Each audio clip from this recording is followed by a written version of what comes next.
Hi friends, welcome back to my channel Rishishri ideas and blog. So ఇవేంటని చూస్తున్నారా అండి? మీకు ఆల్రెడీ తెలిసే ఉంటుంది. చిట్టి చిట్టి పునుగులు అనమాట. పునుగులు అనుకోవచ్చు వీటిని, ఇంకా ఏమైనా అనుకోవచ్చు. ఇంకా దోశ పిండితోటైతే ఈజీగా చేసుకునే రెసిపీ అనమాట. పిల్లలకి అస్తమానం దోశలే వేస్తూ ఉంటే అది బోరింగ్గా ఉంటుంది కదా. సో స్పెషల్గా ఇలా ట్రై చేయండి దోశలతోటి. సో వీటి కోసం అయితే నేనైతే ఫస్ట్ ఆఫ్ ఆల్ మిర్చి కట్ చేసుకున్నాను, కరివేపాకు కట్ చేసుకున్నాను, పుదీనా కొత్తిమీర ఉంటే కూడా కట్ చేసుకోవచ్చు. నేను లేదు కాబట్టి స్కిప్ చేసేసాను. ఆనియన్స్ కూడా కట్ చేసుకోవచ్చు సన్నగా, కానీ రిషి యాక్సెప్ట్ చేయడనమాట ఆనియన్స్, అందుకనేసి తీసేసాను అనమాట. ఇంకా నేను జీలకర్ర వేసుకోవాలి కొంచెము. ఇంకా ఇలా దోశపిండి ఉంటుంది కదా, దాన్ని బాగా పలసగా చేసుకోవాలి. ఈ క్వాంటిటీలో నేను చూపిస్తున్నాను కదా స్పూన్తో, ఈ క్వాంటిటీ వచ్చేలాగా తీసుకోవాలన్నమాట. డైలీ రిషి దోశ అడుగుతాడు అనేసి కొత్తగా ఉండాలి, ఏమైనా కొత్తగా అనిపించాలి అనేసి ఇలా ట్రై చేశాను. ఇప్పుడు మనము ఇందులో అన్నీ వేసేసుకోవాలన్నమాట. మనం కట్ చేసి పెట్టుకున్న ఆనియన్స్ కానీ దోశ అన్నీ వేసుకోవాలి. క్యారెట్ తురుమొచ్చేసి ఇంకా అన్నీ వేసుకొని ఇంకా మిక్స్ చేసుకోవాలన్నమాట. ఇలా మిక్స్ అయిపోతాయి కదా ఆటోమేటిక్గా, మంచిగా మిక్స్ చేసుకోవాలి. మిక్స్ చేసుకున్న తర్వాత ఇంకా ఏం లేదండి, కొంచెం సాల్ట్ వేసుకోవాలి. దీంట్లో ఆల్రెడీ మనకి చట్నీలో సాల్ట్ ఉంటుంది కాబట్టి చూసుకొని వేసుకోండి. సాల్ట్కి మీకు తగ్గట్టుగా నేను చిటికెడు వేస్తున్నాను, ఎందుకంటే చట్నీలా సరిపడా వేసాను కాబట్టి చిటికెడు వేస్తున్నాను. దీనికి సపరేట్గా చట్నీ ఏం మనం చేసుకోవాల్సిన అవసరం లేదు. మనకు దోశలకి ఇడ్లీలకి ఏ చట్నీ వాడతామో ఆ చట్నీనే ఇంకా వేసుకోవాలన్నమాట. ఇలా గుంత పొంగనాల ప్యాన్ ఉంటుంది కదా అండి, అది పెట్టేసుకొని ఇంకా ఇలా ఆయిల్ అయితే స్ప్రెడ్ చేసుకోవాలి చిన్న చిన్నగా. ఒక స్మాల్ స్పూన్ తీసుకొని అయినా స్ప్రెడ్ చేసుకోవచ్చు. సో నా ఆయిల్ బాటిల్ ఇలా ఉంటుంది కాబట్టి ఆయిల్తో అలా వేసేసుకున్నాను అనమాట. వేసేసుకొని కొంచెం వేగాక ఇలా పొగలు వస్తున్నప్పుడు ఇంకా హీట్ అయిందా అని చూసుకొని మనము ఇంకా స్పూన్ తీసేసుకొని మంచిగా రౌండ్గా ఉండే స్పూన్ తీసుకొని వేసుకోవాలి. హాఫ్ వరకే వేసుకోవాలి, ఇలా మొత్తం వేసుకోవద్దు నిండా, ఎందుకంటే ఇవి మంచిగా మగ్గి ఉబ్బుతాయి అన్నమాట. అందుకనేసి ఫుల్గా వేసేసుకోవద్దు, హాఫ్ వరకు మాత్రమే వేసుకోవాలి. ఈ గుంతల్లో మనము హాఫ్ వరకే వేసుకోవాలి, నిండుగా వేసుకోవద్దు. ఎందుకు అంటే అవి మంచిగా మగ్గి పొంగుతాయి అన్నమాట, అందుకనేసే. సో ఇదన్నమాట.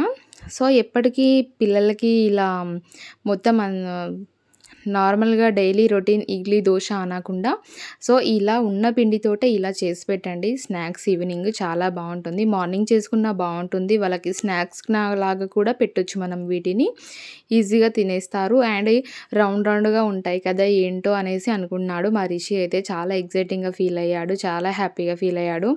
కొత్త రెసిపీ చేశాను అనేసి అనుకున్నాడు అనమాట.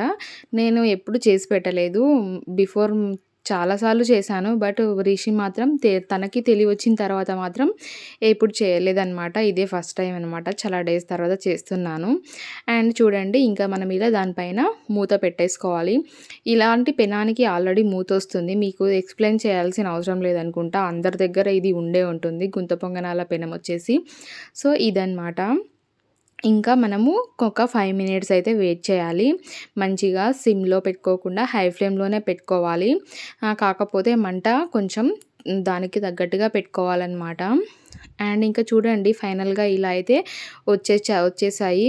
మనం వీటిని రిటర్న్ తిప్పుకోవాలన్నమాట. తిప్పుకొనేసి ఈజీగా మనకి 2 స్పూన్స్ యూస్ చేయాలన్నమాట. 2 స్పూన్స్ యూస్ చేస్తే మనకు ఈజీగా వస్తాయండి మంచిగా. చూడండి ఎంత బాగా వచ్చాయో. ఇంకా చట్నీ వేసేసి ఇంకా రిషికి అయితే నేనైతే ఇచ్చేసాను అనమాట. ఇంకా మళ్ళీ ఇప్పుడు ఇంకోసారి వేస్తున్నాను. మళ్ళీ చూడండి, వీడియో మొత్తం స్కిప్ చేయకుండా చూడండి. ఎవరైనా నా ఛానల్ని ఫస్ట్ టైం చూసినట్టయితే, థంబ్నెయిల్ చూసి ఫస్ట్ టైం చూసినట్టయితే తప్పకుండా లైక్ చేయండి, షేర్ చేయండి, నా ఛానల్ని సబ్స్క్రైబ్ చేయండి. తప్పకుండా ఒక్క లైక్ మాత్రం తప్పకుండా ఇవ్వండి. అండ్ సబ్స్క్రైబ్ చేసుకోవడం కూడా మర్చిపోకండి ఫ్రెండ్స్. అండ్ చూడండి, ఇప్పుడు మళ్ళీ నెక్స్ట్ అయితే ఇంకోసారి అయితే వేస్తున్నాను అనమాట. ఇంకా ఈవినింగ్ కదా, సో నాకు రిషికి ఇద్దరికే కాబట్టి సరిపోతాయి అన్నమాట. ఇంకా పిండి కూడా కొద్దిగానే ఉంది లాస్ట్లో అనేసి ఇంకా చేసేసాను అనమాట. దోశ వేయకుండా ఇలాగ చేశాను అనమాట. సో ఐడియా ఎలా ఉందో కూడా మీరే చెప్పండి, కామెంట్ బాక్స్లో కామెంట్ చేయండి. అండ్ మళ్ళీ మనము ఇలా వేసేసుకొని మూత పెట్టేసేసుకోవాలి. మూత పెట్టేసేసుకొని మనకి తెలిసిపోతుంది. మళ్ళీ తీసి చూస్తే చూడండి కొంచెం కాగానే మనకి ఇంకా పొంగిపోతాయి. అప్పుడు తెలుస్తుంది. ఇంకా మళ్ళీ మూత పెట్టేసుకొని ఒక్క 5 మినిట్స్ అలా ఉంచి మనము మళ్ళీ మంట సిమ్‌లో చేసుకొని టర్న్ చేసుకోవాలి మంటని. గ్యాస్ టర్న్ చేసుకొని ఇంకా నెక్స్ట్ మళ్ళీ చూడాలి. చూసేసి ఇంకా అయ్యాయా లేవా అనేసి మనకు ఆటోమేటిక్‌గా అర్థమైపోతుంది. ఇంకా అర్థమైపోయిన తర్వాత ఇలా చూడండి, ఒకటి 2 స్పూన్స్‌తో వీటినైతే తీయాలన్నమాట. ఒక్క స్పూన్‌తోనైతే రావు ఇవి. అండ్ దీనికి నాకు వచ్చింది కానీ అది సెట్ కాదు. దీనికి యూజ్ చేసేది మనకి వస్తాయి కదా వీటి వెంబడి తీసుకునేటప్పుడు. బట్ నాకొచ్చింది కానీ అది ఏం యూజ్‌లెస్ అండి. అసలు యూజ్ కాదు.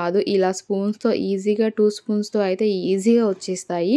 ఎందుకంటే మనం బిఫోర్ ఆయిల్ వేస్తాం కాబట్టి ఈజీగా వచ్చేస్తాయన్నమాట. సో, ఇలా మళ్ళీ తిప్పుకొని మళ్ళీ తిప్పుకొని మళ్ళీ 2 మినిట్స్ మళ్ళీ పెట్టుకోవాలన్నమాట. చాలా త్వరగా అయిపోతాయండి. అసలు 10 మినిట్స్‌లో అయిపోతాయన్నమాట.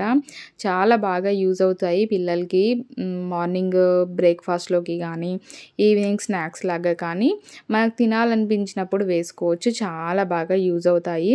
సో, ఎవరికైనా నచ్చితే తప్పకుండా చేసుకోండి, తినండి. మీ పిల్లలకి కూడా ఇలాగే చేసి పెట్టండి. సో, ఇంకా రెడీ అయిపోయాయన్నమాట. చెక్ చేస్తున్నాను అయ్యాయా లేవా అనేసి చూస్తున్నానన్నమాట. మనం టర్న్ చేసి చూస్తే మనకు అర్థమైపోతది అయ్యాయా లేవా అనేసి. ఈజీగా టర్న్ అవుతాయి. ఎందుకంటే మనం ఆయిల్ వేసుకుంటాం కాబట్టి ఈజీగా టర్న్ అయిపోతాయి. సో, నేనైతే ఇలా ఒకటి స్పూన్ తీసుకొని ఇలా చూస్తున్నాను. ఇంకా నేను ఎందుకు తిప్పుతున్నానంటే ఫస్ట్ మనకి మంట స్టార్టింగ్ ఎక్కువ వస్తుంది కాబట్టి మీడియంలో, ఇంకా మధ్యలో ఎక్కువ వస్తుంది కదా మంట, అందుకనేసే ఎక్కువ తొందరగా అయిపోతాయి మధ్యలోవి. అవి మనం తీసేసుకొని బౌల్‌లో వేసేసుకోవాలి ఒక బౌల్‌లోకి. ఇంకా సైడ్‌వి ఉన్నాయి కొంచెం మనం తిప్పుకుంటూ కాల్చుకోవాలన్నమాట. అది కూడా ఏం పెద్దగా టైం పట్టదు. అందుకే చెప్తున్నాను. ఎక్కువ మంట దానికి మొత్తంగా మంట మనకి స్టవ్స్ 2 ఉంటాయి కదా అండి. అటు సైడు, ఇటు సైడు పొయ్యి ఉంటుంది కదా, అందుకనేసి ఎక్కువ మంట కరెక్ట్‌గా వచ్చే దగ్గర పెట్టుకోవాలని అందుకే చెప్పానన్నమాట స్టార్టింగ్‌లో. మీకు అర్థమయ్యిందనుకుంటా ఇప్పుడు. చూడండి, కొన్ని కాలాయి, కొన్ని కాలలేవు. అందుకనేసి ఇంకా వాటిని లాస్ట్‌లో వేసేసి మధ్యలో వేసేస్తూ ఉన్నానన్నమాట. ఇంకా మొత్తానికైతే రెడీ అయిపోయాయి. ఇంకా అన్నీ తీసేసాను. ఇంకా ఇవొచ్చేసి నాకన్నమాట. చాలా బావుంటాయి. సో, వీడియో నచ్చితే తప్పకుండా లైక్ చేయండి, షేర్ చేయండి అండ్ సబ్స్క్రైబ్ చేయండి. చూడండి, మొత్తానికి ఇలా వచ్చేసాయి. చాలా చాలా టేస్టీగా ఉంటాయి. ఇందులో వీలైతే మీరు జీలకర్ర కూడా వేసుకోండి. చాలా బాగుంటుంది టేస్ట్. ఇంకా బాగుంటుంది. ఈజీగా పిల్లలకి కూడా డైజెషన్ అయిపోతుందన్నమాట. ఈజీగా డైజెస్ట్ అయిపోతుంది. అండ్ రిషి చూడండి, ఫుల్ ఎక్సైటింగ్‌గా ఫీల్ అవుతున్నాడనమాట. థ్యాంక్ యూ మమ్మీ అనేసి ఎంత హ్యాపీగా ఫీల్ అవుతుండో. So, thank you for watching this video friends. Bye by.